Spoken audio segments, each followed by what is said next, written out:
kcacenter.com. Then visit our real mall in Redlands at the 10 and 210 freeway. We're the mall with a heart, and summer fun is on sale now at the Tri-City Center in Redlands. You're listening to KCAA, your good neighbor along the way. Jump off that exhausting hamster wheel and into balanced living with Dr. Marissa. Promise you joy in the mystery. Dr. Marissa, also known as the Asian Oprah. Her mission, to be a beneficial presence on the planet. Her purpose, to be your personal advocate to live, laugh, love, learn. Her life motto, don't die wondering. Take back your life with Dr. Marissa Penn. And welcome. You are tuned into my weekly talk radio show called Take My Advice. I'm not using it. Get balanced with Dr. Marissa every Tuesday at naturally high noon here in Hollywood, California at the Sunset Gower Studios with Universal Broadcasting Network. And then every Thursday at 7, Saturday at 1 on my syndicated CNBC and NBC News radio channel, KCAA, AM 1050, FM 106.5, FM 102.3, and also syndicated everywhere that iHeartRadio is. And I am splattering hope and happiness, so there's no gossip, no scandal, and no K-words, no Kardashian talk at all. Instead, I want you to focus on your own reality show and how you can be happy 88% of the time. And that's why I have guests and topics that are affirming life and looking at what is good in life, what is good about you, and what is good about the world. So I first would like to thank all my supporters and listeners. My YouTube views are now over 94,000, and it was 300 3 years ago. So, thank you very much. And today is my 272nd consecutive week on the air. Unbelievable. Unbelievable. So blessed and grateful to be your midlife opportunity consultant.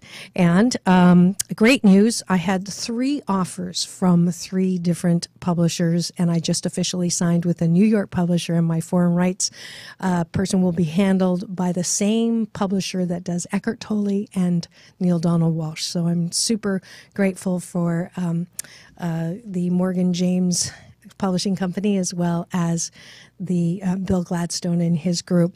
So that release will be spring of 2018 for 8 Ways to Happiness from Wherever You Are. So thanks again for all the support. And what's uncanny is that in grade 9, my English teacher, who will remain unnamed, her name was Mrs. Bryan, said to me that I was a horrible writer.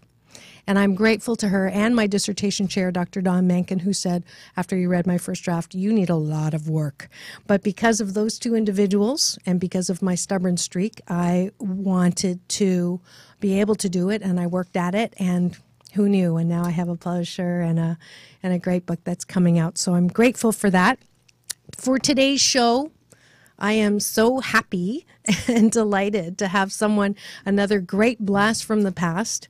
Dan, in 2013, had a heart attack.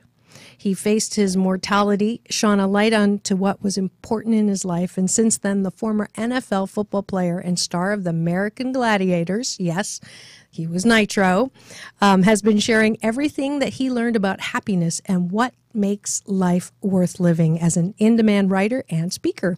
He's been featured on media outlets such as The Today Show, Good Morning America, The Early Show, Access Hollywood, Entertainment Tonight, ESPN, Tyra Banks Show, People, Time, Esquire, Men's Health, Maxim, and The Huffington Post. You can tell I've met my match. Dan lives in the Hollywood Hills. He was the last guy to date Ellen, even if it was on TV before she came out.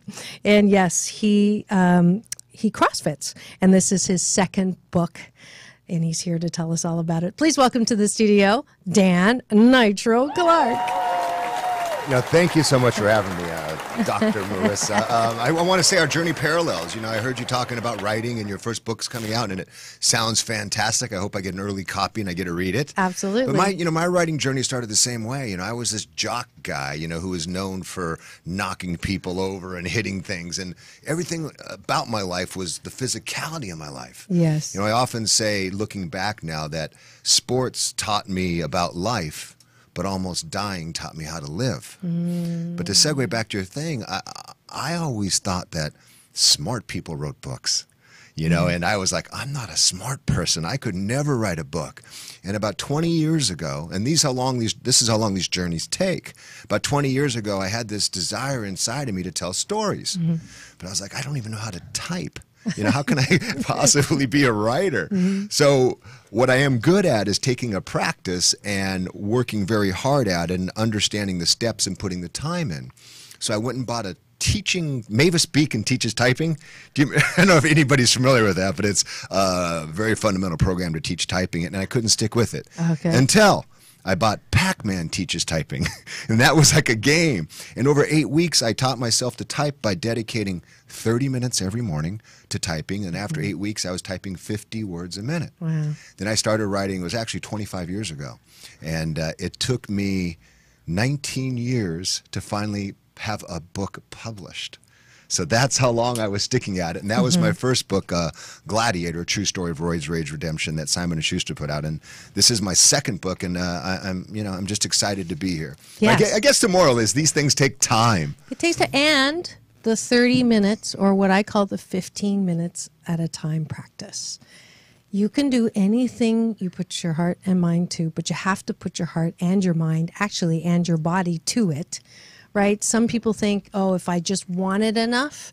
No, it's called inspired action. You actually have to do something about it. I love that. I love inspired action. And there's a little tip that I use all the time, and I'm sure you heard this. For me, it's called the 5-minute rule.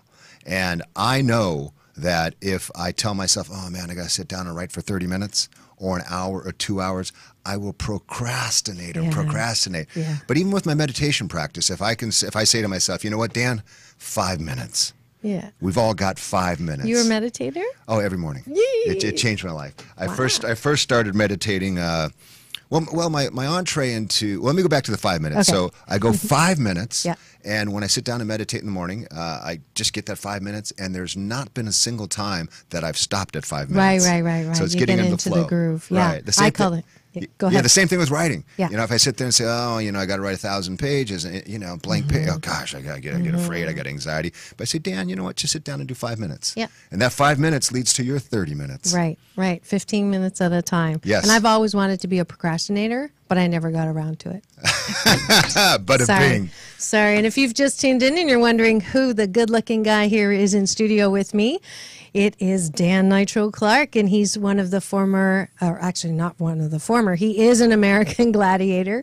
He was Nitro, and you're listening to Take My Advice, I'm Not Using It, Get Balance with Dr. Marissa. Did you pick me out of all the gladiators because I'm Asian like you? Absolutely.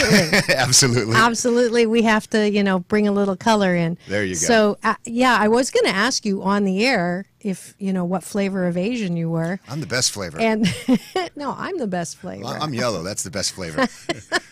You're half Japanese. Yes, I'm half Japanese. Your mom was Japanese. Correct. I was born in Japan. Okay. Many moons ago. My dad was in the military. Okay. So, I was born there, stayed there about 1.5 years. Then we made the trek across the country. And unfortunately, I do not speak Japanese. I was just about to ask. No arigato? No. No. No arigato. I can speak enough Japanese to order a decent sushi dinner. A few years, maybe about 12 years ago, I was... Rainbow roll. The rainbow. Yeah. Sorry. About 12 years ago, I was picking up Japanese because I had business there, back and forth, maybe 15 years ago. And my mom was really, really happy. And I had a tutor, and I did the whole thing. And then that business I had over there stopped, so I stopped learning. But, when I was a young kid, it was a different thing, we came over from Japan. My dad was in the Marine, and he's like, we speak English in this house. We don't speak Asian. We don't speak Japanese. We don't speak that crap. We speak English. And that's such a narrow mindset. It is. If I had another kid today, the first thing I would do was teach him another language because I believe the world is getting smaller and smaller. And we need ways to communicate. Yeah, it's funny. My dad was a professor, but he also said the same thing that when I started school, but it wasn't. And I'll give your dad a little credit. Maybe some of it wasn't narrow-minded. Maybe some of it was protection. Because I don't know about you, but diversity where I grew up in a little town in Canada was not a good thing. And so in order to protect me and to give me the best possible start, we also instituted that rule at age 4. But I do speak fluent Mandarin, at least enough to order in a Chinese restaurant now, and I'm grateful for that. But isn't it beautiful that now being of color is not 100% a bad thing? You know, before when I was a young kid, I would lie about my ethnicity. You know, I would say, "Oh, I'm Hawaiian. I'm cool." Yeah. You know, because because when I was like in 4th or 5th grade and I was living in Orange County, you know, the kids can be mean. Yeah. You know, I mean, Yeah. forget Mean Girls, the high school movie. Is these grade school kids? They used to call me Nippy.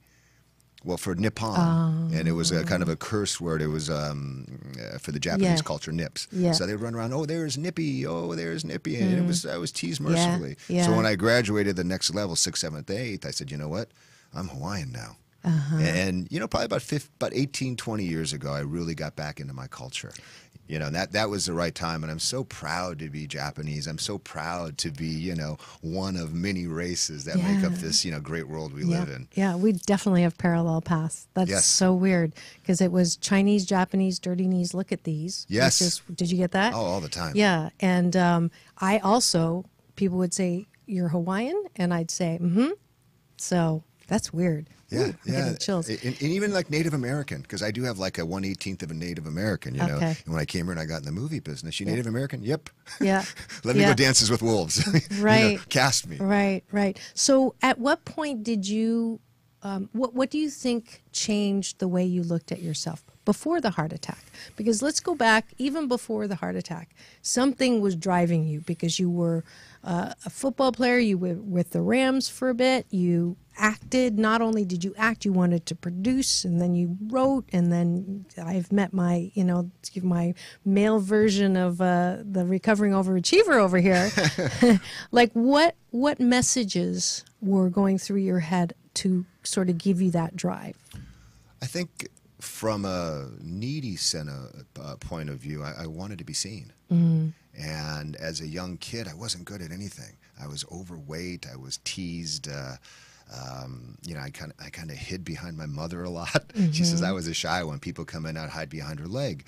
And there got to be a time where, you know, I felt, I think in my 20s, that I had something, you know, that was burning bright inside of me. And I think that's where probably the biggest change occurred. And the earlier part of my life was all about achieving success. Like you, I was very, very driven. And I thought achieving success, these goalposts that I put of playing in the NFL, being a published author, being on TV, be on the cover of TV Guide, I thought all these things would lead to bulletproof happiness. Right. You know, I was shocked when they didn't. And back then is when I started to find a meditation practice. So when I was this chubby little kid who never played, who played sports but was never picked, my freshman year of high school, I was such a bad football player that I quit the team about 7 games into the season. I came home, I was a freshman, I said, you know, I quit. Nobody cared. I'm not playing. Right. That spring, I met a friend of my father's who was a hypnotherapist. So this was back in '78, way before it was like in our common day language. Right. And he said to me, hey, do you know that when people imagine something vividly, their brain can't tell the difference between what's real and what's vividly imagined? And he gave me the example of like taking an ordinary pen. And you touch somebody's finger and it gets like, there's a little spot, like a boil that's hot or a blister. And I was like, whoa, you mean I can imagine stuff? So at 14 years old is when I first started hypnotherapy.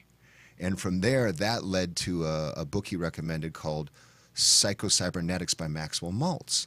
And Psycho-Cybernetics is one of the first books on visualization.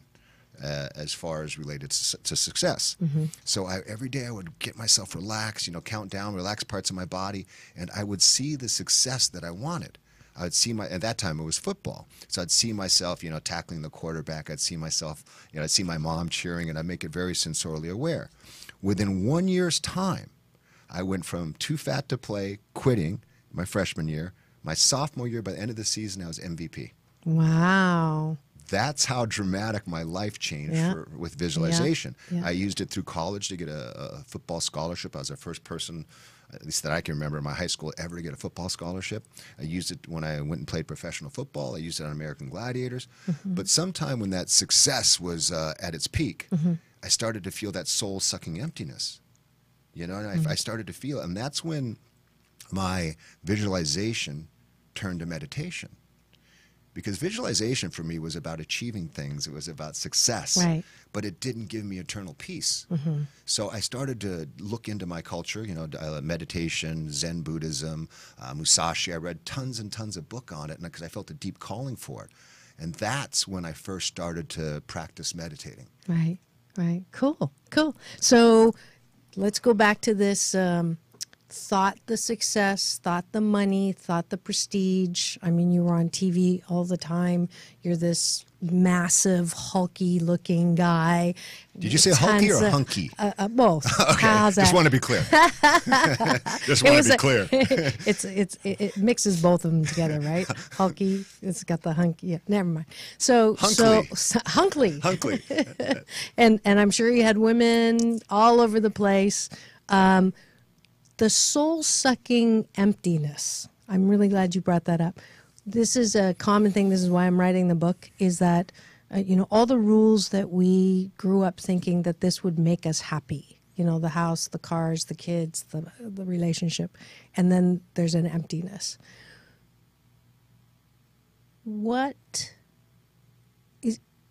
Tell me, like, sort of, was it overnight?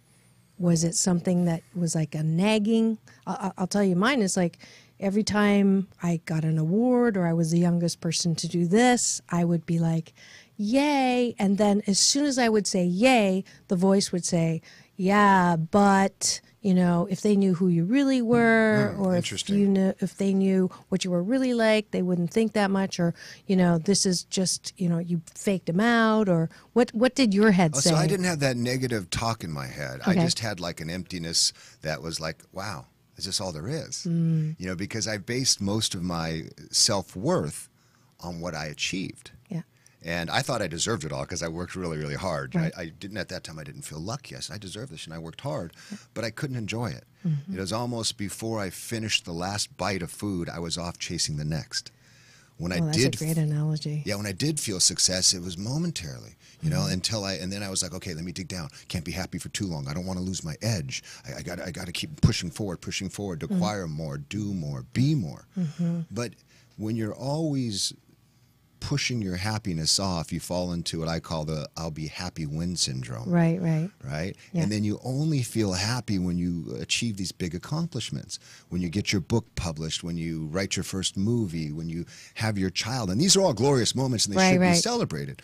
But what was missing was a fulfillment, deep satisfaction, contentment, and a way to be happy every day. And when I faced my mortality, it kind of unlocked that secret. So let's talk about that. What happened on January, what was it? December 2013. December 18th, 2013. I know the day, I know the time, I know the place. It's sad because it's my sister's birthday, my younger sister's birthday. Hi, here's your birthday present. I'm dying. Come see me in the hospital. So I was working out at the gym. You know, I've been a lifelong fitness fanatic. It's the way I relieve stress. It's the way I find my balance. That and meditation, I think, are the perfect combination for me. So I was working out. I felt chest pain. You know, the normal signals. My chest hurts. This is weird. Yeah. You know, I can't breathe.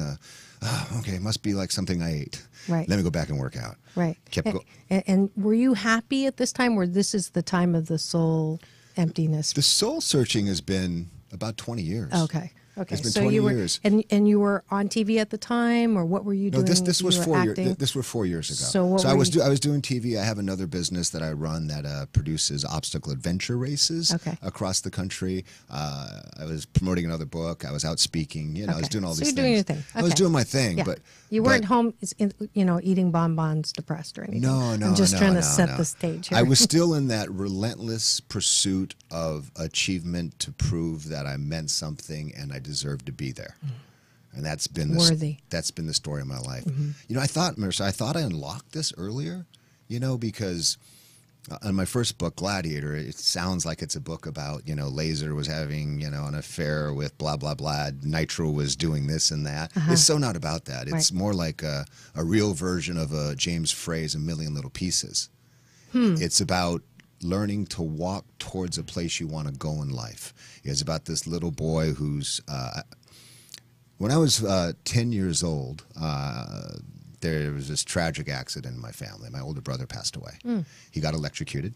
He died in my arms. I'm sorry. Thank you. And that was pretty much the moment that defined who I am today. And I also realized, and this is 30 years of working, that there was that survivor's guilt, and that I worked so hard, and I pushed myself because I wanted to be the one that there was a reason why you deserved to live. Didn't die. It was him instead of you. Yes, I wanted to be the one that, because he was my hero, he was my idol, and I was wondering, like, why me? Yeah. Was it a freak accident? Yeah, it was a freak accident. We were. Yeah, it was a freak accident. I covered a lot in the book. It would be our own. We'd have our own radio show about that. Yeah. Okay. But I also realized, because a lot of that happiness I achieved whenever I would drink or ingest, something that changed my mind. Even had all the success in the world, I would just wake up. I'd start weeping. I would lay on the ground in my bathroom, and just be weeping. I had, I was on TV. I had my own little action figure. I had all this stuff. But whenever I would drink or do something, I would end up on the ground weeping, and that's when I knew, something was wrong. About 25 years old. Right. And it's been a lifelong quest to fill that emptiness. Yeah, to fill that space inside of me that loomed as large as Texas, that losing my brother left. So that was another thing that I've worked on, my entire life. Yeah. So then you thought it was indigestion. I thought it was indigestion. In fact, thank you for bringing me on point, because I held all this talk. I'm a chatty, and I haven't had that much coffee even. So I was feeling chest pain, Marissa, yes. Do you want to see exactly where? Yeah. I want an excuse to feel those arms. There you go. Sorry. It's an open invitation. Oh, okay. So I was feeling chest pain, shortness of breath, and I didn't listen to the signals because, I was in the upper 0.1 percentile of health and fitness for my age in the world. Yeah. And it shouldn't be happening to you. It couldn't happen to me. Right. So I kept ignoring it. And finally, it got to be too much to ignore. It felt like someone was stepping on my chest. It felt like I was climbing Mount Everest. That's how hard it was to get air. When I say climbing Mount Everest, if you've read or seen the docs, it's like when you do without oxygen, you take a step, breathe, take a step, breathe. And that's what I felt. I started walking off the gym floor to the couch in the back, and I was like, step, breathe, step, breathe. But I didn't want to bring the attention to myself because I didn't want to seem weak or that I needed help. I think men, one of our biggest challenges to overcome is that, is being vulnerable, is being weak, is asking for help. But what I've learned too, you have to get me back on point. Yeah, you have to get me back on point. What I learned today, that vulnerability is the new courage for men. It really, really is. Yeah. Because it's harder, it's easier for us to go build something, knock down something, achieve something, lift something it is, than to show who we are. Yeah. So that was another lesson I learned from the heart attack. So I'm on the couch, something's wrong. My buddy comes up to me, we start talking. I go over the signs: shortness of breath, chest pain. I'm in a cold sweat. And what scared me was when I looked down at my left arm and I was subconsciously shaking it. And I was like, oh, no. Yeah. Numbness down the left arm. Could this be? Nah, it's not. Denial. So my friend Ben Ceccarelli, we're at CrossFit Horsepower right down the street in Studio City by Universal Studios. That's where I work out at. And we're over there, and he's like, we should go to urgent care.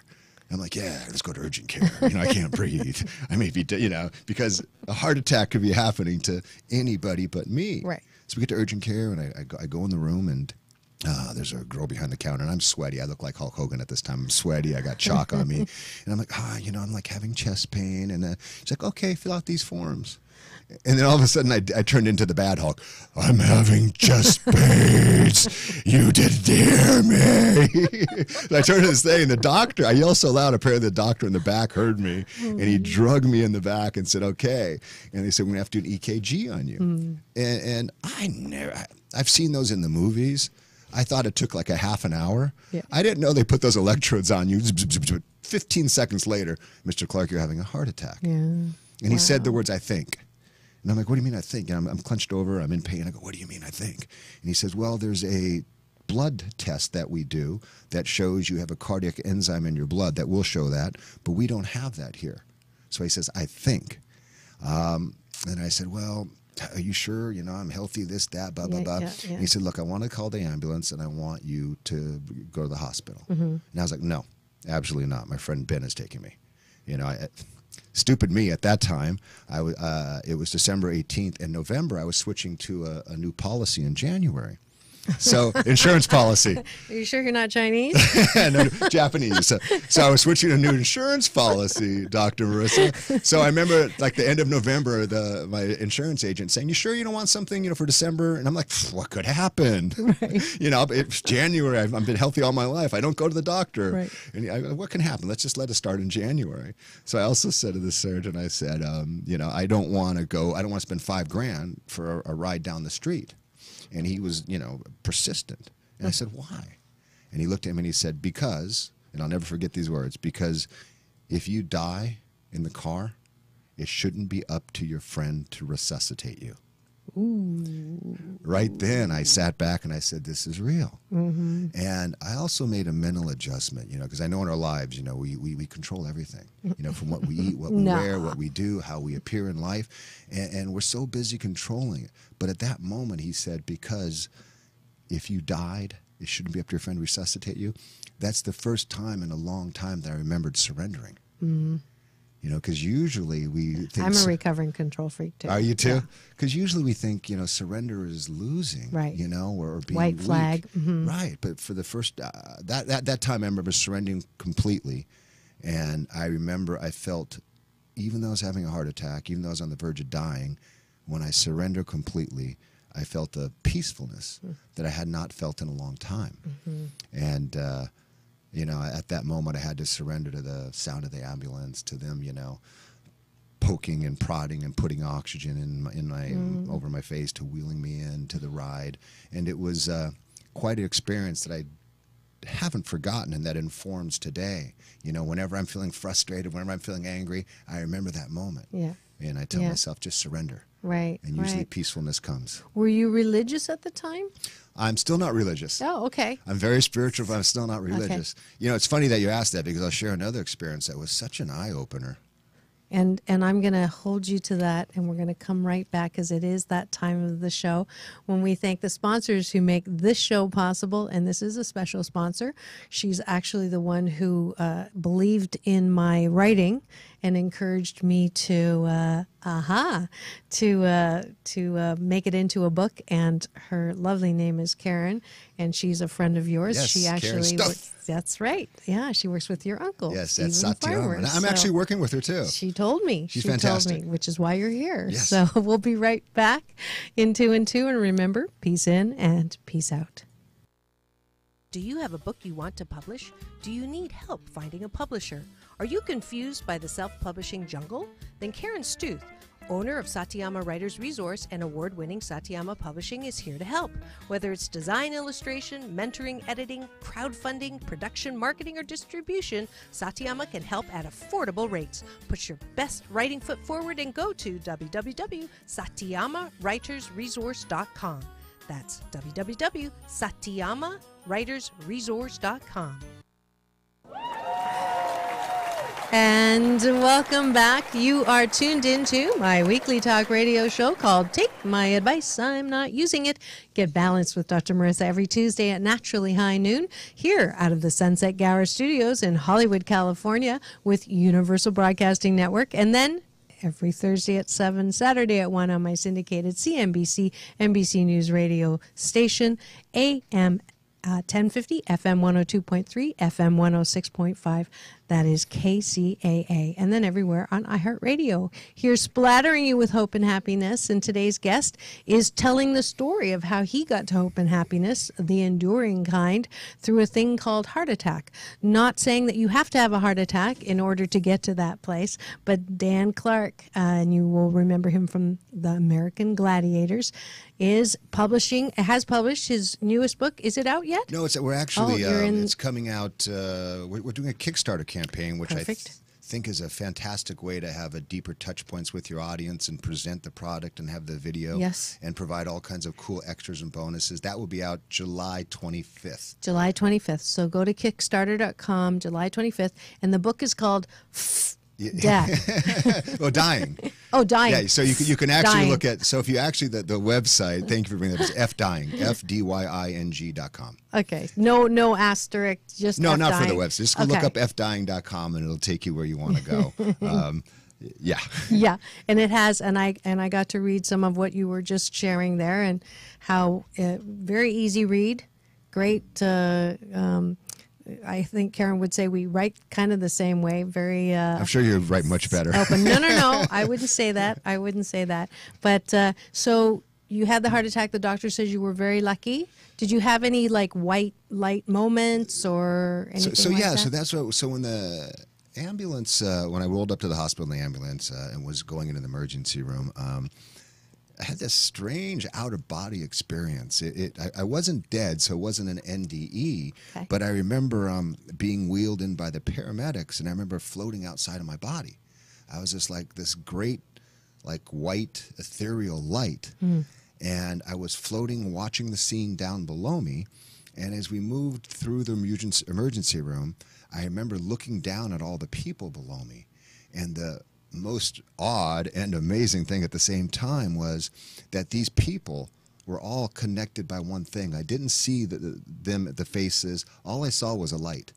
Energy. I saw from each person a light, and each person was connected by that light. It was all races, all sexual preferences, all levels of poverty and wealth were all connected by the same light. And I had an epiphany in that moment. And in that moment, I realized what that light was. That light was God. And I realized that light was also love. So I saw all people, all races, all connected by God and by love. So I came away from that experience with a new idea of what my spirituality and my religion is. It's God, and God is love. Wow. That's I was just about to ask you what the difference between religion and spirituality was, and so you must have known. So that and I am as well. I don't call myself religious. They actually say that religion is for those who are trying to avoid going to hell, and spirituality is for those of us who've already been there. Oh boy. Yeah. Well, look. I think what anybody needs to practice to find a peace within themselves, I am for. Yeah, I am too. Whatever it takes to get you there, and however it is, and I'm not here to tell you there's only one way, and there's, we're all unique and brilliant, 7.3 million of us in a very different way. Why shouldn't there be 7.3 different ways to find love or be in love or be the love? Very, very nicely put. Thank you. Yeah, as long, to me, as long as it's about an inclusion. It's inclusion, Yeah. The only way is this way. Then that's when my, the hair on the back of my neck stands up. You know, to me, it's, it's love. Yeah. And out of that, I got this great practice, which I want to share. Yes, please. Because I think so many times people in their lives, they go out looking for love. In all the wrong places. We should write a song together. There we go. So they go out looking for love. And I think we all have within us God, so we all have within us all the love we ever need. Yeah. And so what I started doing in my meditation practice is I had this practice of love. So if I ever want to feel love, or if I ever want to extend love, what I do is I get to that place in meditation where everything seems in sweet and simple order. Usually takes about 3 to 4 minutes. And then I think about people I love. I think about my son. I think about my mother. And I imagine them sitting right across from me. And when I see my son across from me, I'm filled with the white light of love. And then I project that love out forward to him as if he's receiving that love. So then I go through with my whole family and I send them love. And then almost like in a kindness, mindfulness meditation, even the people who I'm having trouble with, I see them in front of me and I'm full of that love and I send them love as well. And every time I've done this, I walk away filled to the top, brimming with love. So if, you're at home and you're thinking, wow, I have no love in my life. You have all the love you need. It's inside of you. Just take a moment. Everybody has one person in life they love. So take a moment, sit down, be comfortable with yourself, get to that quiet place, and imagine that one person that you love in your life across from you. And then just let that energy of love flow back and forth and be connected by it. And then from there, start spreading it to other people. I promise you, for sure, you will feel love in your life. Beautiful, beautiful. If we had time, I'd try it right now. I'm sending it to you right now.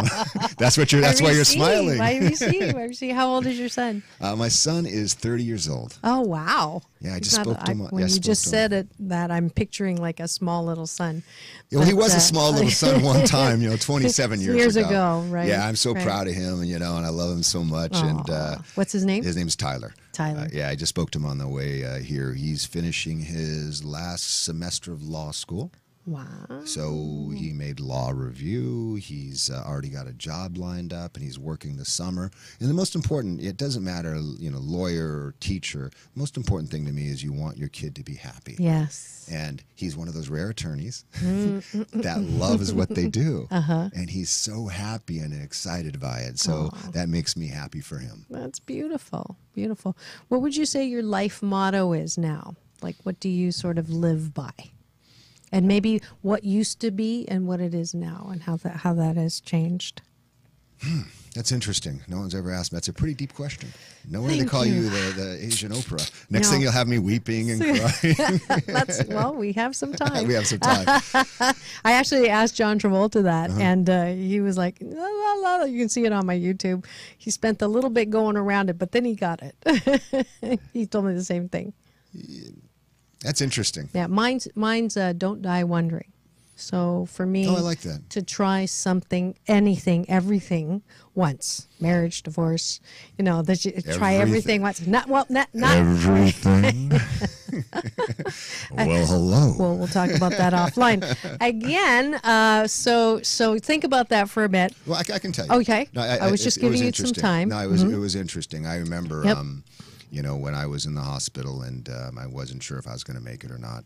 I do remember I didn't think about the cars I had. I didn't think about how many homes I had. I didn't think about the wards or the plaques on my wall. I thought about one thing. I thought about the people I loved and how I wanted them close to me. So in the end, for me, it was really that simple. It's the people we love, how we want them close to us. And so for me, I think if something had changed, it was that realization. You know what I mean? It also gave me an idea how I wanted to live my life. Yeah. I didn't want to strive for happiness. I wanted to be happy. I no longer wanted to waste time on things that were not important with people who are important. Do you know what I mean? Yeah, totally. Yeah, totally. And I also I spend a lot of time by myself. Yeah, so but waste time on things that are unimportant. Yeah. Like who did this, you did that, you're the fault, with people who are important. Right. That really made me feel and learn that, time isn't guaranteed. Yeah. And I also realized, like you, I do like to be alone. I do like the wilderness. I also realized that I don't have to be the center of the party. I could listen and I'm okay. So there were a lot of life lessons. Are you a Leo? No, okay. I'm a Gemini. I'm on the cusp. Okay. Gemini and Taurus. That day, I'm on the cusp. So there were a lot of things that when you face your mortality, that you could look back and say, "Hey, this is a new way I'm gonna live my life." The biggest thing is, most people think I'm pretty brave, but I'm not. I have to practice everyday courage to get myself to do everything. Really? You're an introvert? No, I'm not introverted at all, Okay. but I get afraid. Like I was nervous coming here. Really? Yeah, I still got butterflies. I still got nervous, and I have to, I have to talk myself up, talk myself. Not that I think, oh God, I'm not worthy or anything. Right. I just get nervous because you want to make an impact. My whole idea of coming on here was, to talk to people, to share some of my experiences on what I thought made a life worth living in order to make an impact on people, in order to change lives, And I think that's another big thing it went from what's in it for me Yeah. to what can I do for others. How can I serve? Yes, how can I serve? Yeah, that's Yeah. Oprah's thing. That made you so cute just now. Well, it takes a lot of talk and usually a few beers before I'm cute, so glad we got there without the alcohol. No, and if you're listening and you're a guy, that's the best way to get to cute real quickly is to be vulnerable, which I think you just were. So that's very endearing. All right. So you're just curious, as soon as when I looked at your first book, Roids, Rage, and Redemption. So in that era, steroids were really like a big thing. Yes? Yes. If you were a bodybuilder, you kind of, all bodybuilders did it. Well, I can't speak for them. Okay. I can only speak for the people I know. Do you think that had anything to do with the heart attack? You know what? Because it's been like 20 years, and that's the first thing I asked my doctor. Yeah. And I said, hey, when I was younger, I did this and this and this. And he was like, no. No. That was 20 years ago. So what did they say it was, do you think? Did they say, because they gave me you eat healthy. Oh, God, yeah. They give you the most puzzling answers. They say sometimes these things happen and we don't know why. To perfectly healthy people. Yeah. Keep what you're doing. Keep doing what you're doing. Swallow all these pills and you're going to be fine. And the alarm went off in my head. Keep doing what you're doing. And I had a heart attack. Yeah, that doesn't make any sense at all. So have you changed anything in your habits outside of the food? Yes. So what I've done different. Well, okay. First of all, when someone tells me, after I nearly die, and someone tells me, keep doing what you're doing, and swallow these pills, that never sits well with me. Yeah. The one thing I have is a good work ethic, and I'm a researcher. Maybe I'm over analytical. My friend Mike Gorman, who helps me with a lot of stuff, he's over at McHugh Communications. He's a great guy, but he always says, Dan, don't overanalyze. Just do the work and make a decision. Yeah. I think, therefore I'm screwed. Yeah. I like all your little quotes. Thank you. They're called Marissa-isms. Marissa-isms. I like that. I'm gonna have to. Do I have to hashtag that Marissa-isms? Yes. Dang. I just can't put nitro habits. No. My own hashtag. Yep. Formerly known as Marissa Habits. I like that. So, what I do well is I research, like I said, sometime to a fault. So I went and read 12 books about cardiovascular health, about old research, new cardiology, and I uncovered some really, really, really interesting things. The first thing, there's this big myth, and I think it's coming more and more to light. More and more doctors are talking about it, is that fats are bad for you. Good fats are bad for you. So I grew up in that era where we didn't eat fat. Oil, no. Butter, you wouldn't do that to me. Yeah. You know what I mean? Like egg yolks. Yeah. How dare you? Nuts. What? Do you not love me? So I came from that era where it was like we ate no fat on anything. Yeah. We avoided it like the plague because that's what we were taught and told. Right. So the one thing I changed drastically in my diet, which intuitively a lot of people are probably saying, how could you do that, was I started eating tons of good fat. I went on a macro diet a macro diet is where you count the grams of protein, fat, and carbohydrates. So I went on a diet that was 60% good fats. So butter. Thank you. Is that a good fat? Oh, that's a fantastic fat. But the idea is you want to get butter from cows that were grass-fed. They have it at Trader Joe's. It's called Kerrygold butter. Okay. Whole cheeses. No hormones. Yeah, whole cheeses, whole milks. Okay. When I get red meat, it's from grass-fed cows. Also at Trader Joe's, you don't have to go to spend your whole paycheck. We should get Trader Joe's to sponsor this show, right? We should now, right? I started eating nuts, avocados, olive oil, like full yogurts, and that made a tons of difference. And here's the craziest thing about this is when I changed my diet that way, my cholesterol numbers dropped. Oh, that's funny. But here's the key. When you're talking health and I'm fitness, ready. You cannot eat those fats and still eat the carbohydrates and sugar like you used to. Okay. That's so it's a balance. That's a recipe for disaster. Okay. You have to cut down on your sugars. And more importantly, most people don't know this, you have to cut down on your complex carbohydrates and your simple carbohydrates, your bread, your potatoes. Because a simple carbohydrate in your body acts like a sugar. It triggers an insulin response, which then tells your body to hoard fat. Right. That's why you see vegetarians are overweight. Yeah. Well, all I do is eat vegetables, breads, and pastas. How could I possibly be overweight? Right. So right. for me, carbohydrates and sugar are the evils, and good fats are what's happening. Yeah, and this is an area that you actually do some humanitarian work in. The 10,000 Pounds, a program that tackles the epidemic of childhood obesity through educating, motivating, and empowering Americans' youth. That's pretty impressive. Yes. Yeah, this is something close to your heart. Close to my heart. And giving back. Right. I have two main causes, and also talk about curing autism is a main cause. I know so many friends whose kids have autism, and it's now like 1 in 64. There's a great organization in Orange County, Talk About Curing Autism. I think I raised $300,000 for them in the last 5 years. Nice. Yeah, through the Gladiator Rock and Run event. Okay, it's cool. So many ways to support. And if you'd like to have an intimate contact, if you'd like to contact or follow or support Dan and all he does, your website is? Well, there's two. If you're looking for the book, you can look for FDYING.com. And if you're looking for me, this is a mouthful. It's DanNitroClark.com. Okay. Dan, then the word nitro, Nitro, then Clark.com. Both of those are up and running. That's great. Oh, and Dan Nitro Clark on, what's that thing you take the pictures? Instagram. Dan Nitro Clark on Instagram. Yes, great. And I always end every show with, well, first I'm curious, you actually did a movie with Meryl Streep, who's one of my favorite actresses, Bruce and Goldie. How was that? Was that fun? Well, that was quite an experience. We shot it not here at Sunset Gower. We shot it. Gosh, I can't remember. We shot it right down the street, but it was a thing where I was in the middle of Gladiators, and they said we need these hunky guys for Death Becomes Her, and ended up working, I think, a month on that movie. Wow. And I had one line. Oh. One line. But I had scenes with Meryl Streep and Isabella Rossellini. So my funny Meryl Streep story is I have a scene with her. It's me, it's her, and it's Isabella Rossellini, right? Yeah. So Isabella's already sitting on the couch, and I entered, and Meryl Streep entered across from me.